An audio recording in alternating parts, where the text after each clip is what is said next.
Hey, welcome to You Had Me at Black. I'm Martina Abrahams Olunga.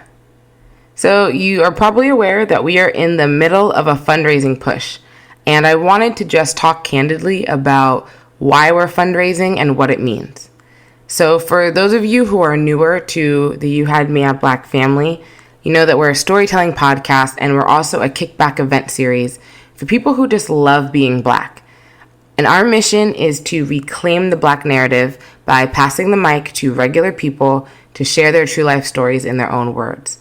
And for us, this isn't just about Black excellence. I think that's something that, is really popular right now. And you see it through different publications, and it's a very popular hashtag. And I think that we definitely need to celebrate all that and everything that is excellent about being Black and the Black experience and Black culture. But our show is also about just Black reality and the beautiful, heartbreaking, and joyous moments of everyday Black life, the mundane moments, the non-excellent moments, the really human moments. And we've been doing this show for about 3 years now. And in that time, we've published over 70 stories. And last year, we went on tour with our kickbacks and hosted them in 5 different cities. And our community has really grown. Last month, we hit 500,000 downloads and streams, which is crazy when you consider that in our first year, we only received 50,000 downloads. So between years 1 and 3, we multiplied that dramatically. And what most people don't know about our show, or that they're surprised to learn about our show, is that we're 100% volunteer run. And we're mostly self-funded. So what that means is everyone who works on our team pays their bills through something else. And they're really doing You Had Me at Black because they believe in the mission, and it's a labor of love for our community. Our team members have full-time jobs. They have families. Many of them are parents. They're in school. But we all really believe that there are Black stories that need to be told, especially ones that tend to get brushed under the rug or overlooked. And as you can imagine, being volunteer run has its challenges. It limits how many stories we're able to produce and how often we can release new seasons. And, if you've been with us since the beginning, you can know how sometimes we stretch the time between our seasons. And we get messages from our listeners all the time on through email or on social, just like, hey, when is the new season coming out? When is the new season coming out? And so, it's this model has been definitely a challenge for us, but it's something that we remain committed to because we know that this work is really, really important.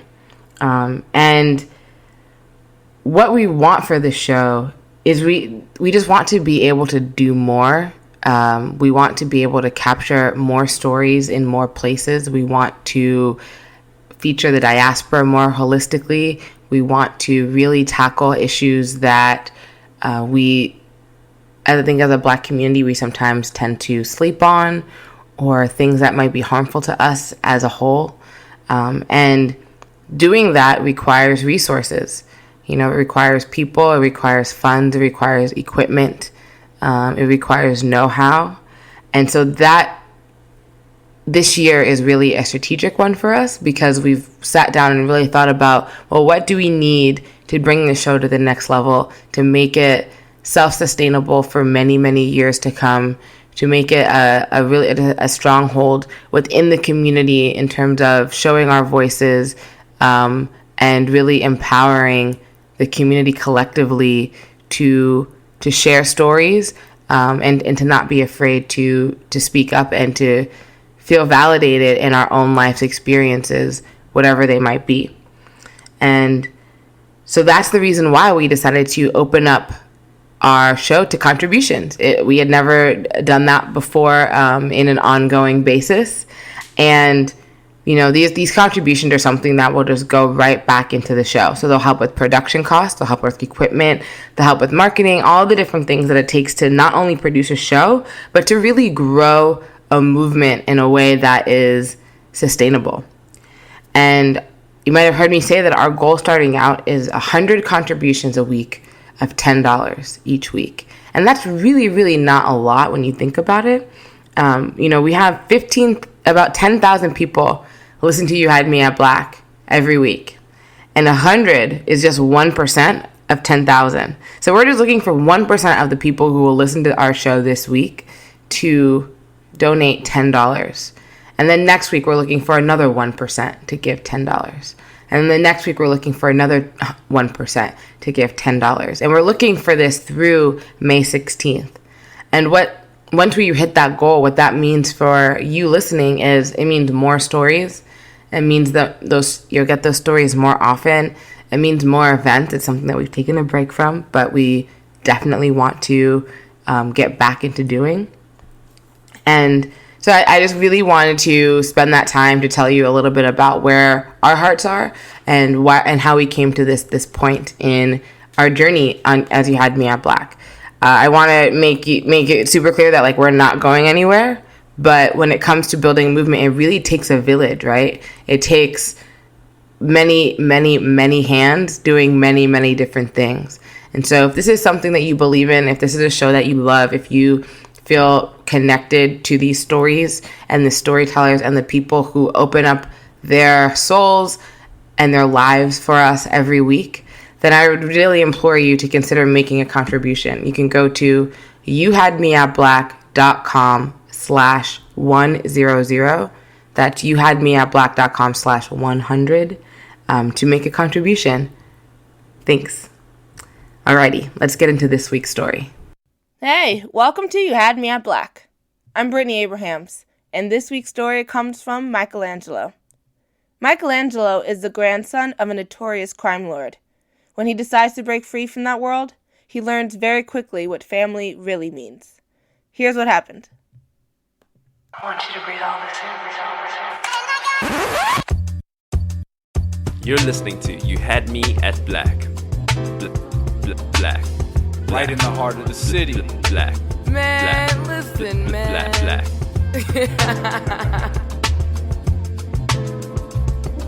This is You Had Me at Black, and we live, baby. So while my story starts in 2017, this goes back to my family history. It's some gangster shit going on. My great-grandfather, his name was Red Dick. He was involved in prostitution rings, maiming, shaking down people for money. My grandfather had two sons. He had my dad and he had my uncle, who was no longer here. My uncle, he'd done a lot of bad stuff to people. He'd killed people too, and he'd done what he had to do.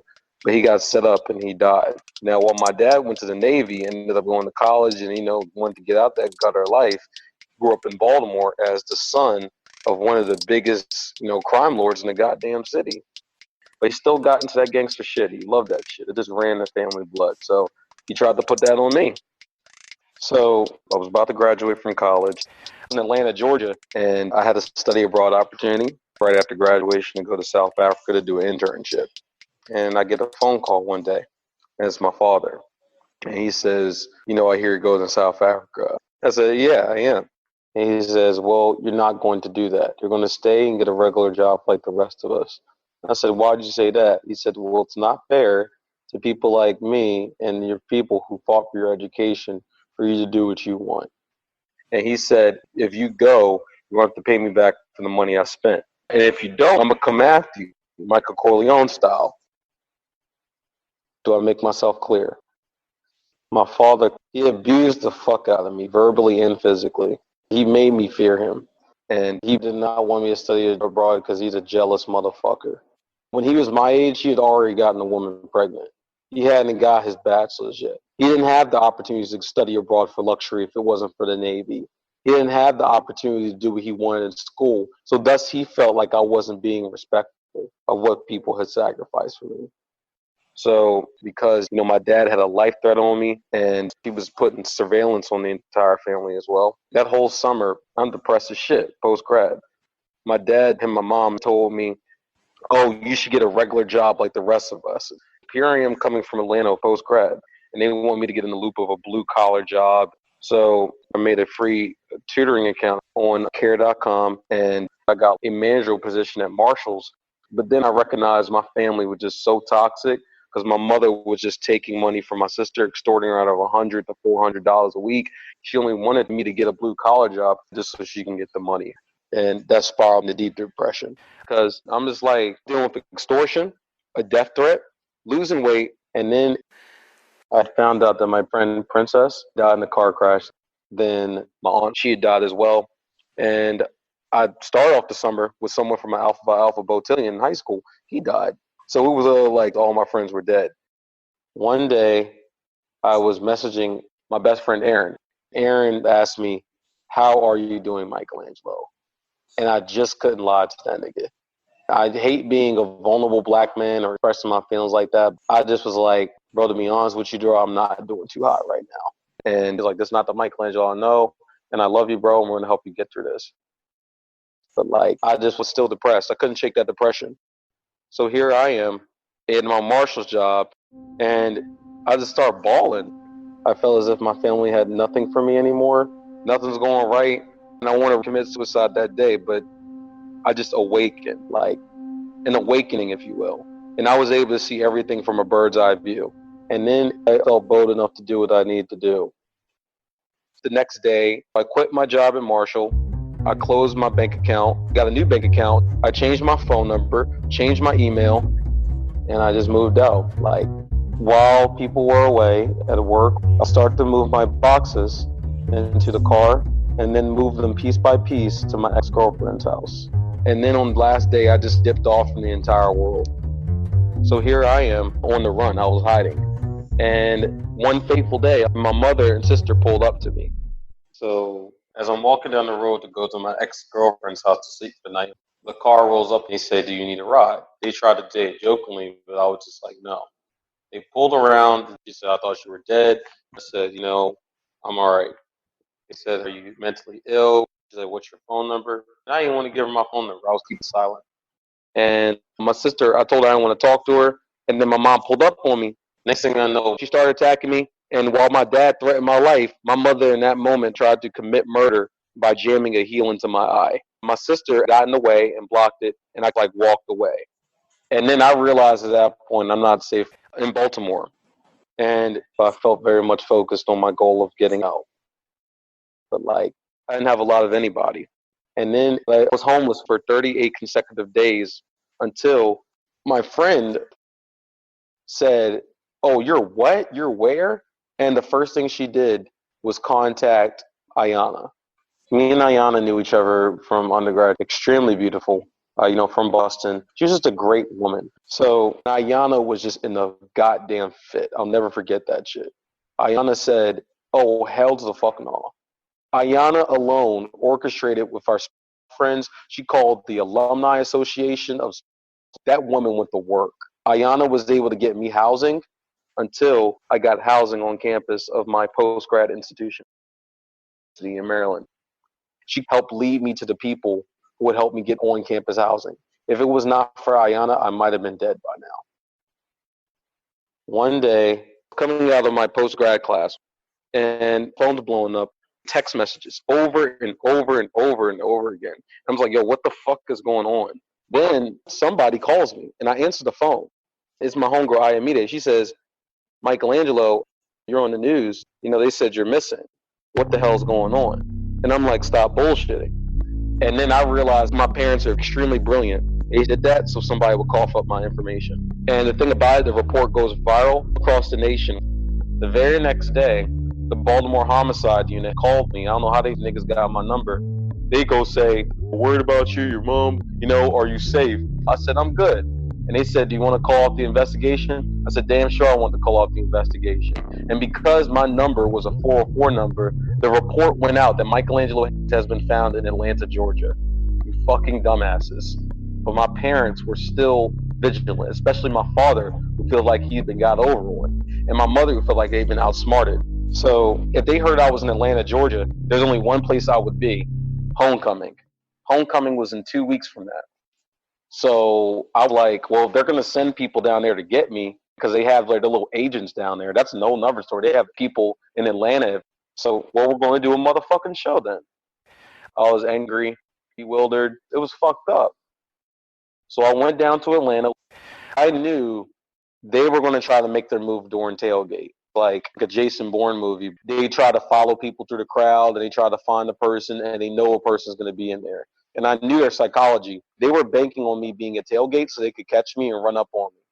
So during tailgate, I faked my appearance by taking pictures with everybody there. But as soon as it started getting super livelied up, I booked a tutoring session online with a client in Texas, and I went inside the library and locked myself in there for 2+ hours. Because of that, I missed the brunt of tailgate. And because of that, when they were looking for me in the crowd, they weren't able to find me. So I came back to Bowie. I was tutoring, and I go to the homecoming, try to enjoy it. One of my mom's friends rolls up to me and tries to talk to me. And I just completely ignore her like I don't know who the hell she is. I went right in my little apartment, and I ducked off in the world for the rest of the day to avoid being seen and avoid being pulled off like, oh, I saw him at homecoming. That was the last time they would do anything that was related to try to get to me. I was just on the mission to not be bound by family obligations and toxic family members. And I realized that people may have these bonds, but literally if it comes down to my personal happiness and my actual safety over what my quote unquote family wants for me, then I have to think about the family that I keep in my life. So I let them go, with the exception of my sisters. And to this day, I haven't said a word to my mother or father or people who have loyalty to them. And I still mean that shit to the day they die. I had family that I keep in my life, like my best friend Aaron and Jalen and Ayana. I just wanted to tell this story because I want people to realize that family isn't always blood. If your traditional family is not giving you the love and everything you need, that isn't the end-all, end-all. And there's always love somewhere else. It can be replicated in whatever community you're in. That's what Aaron taught me. That's what Ayana taught me. That's what Jalen, that's what my whole journey has taught me.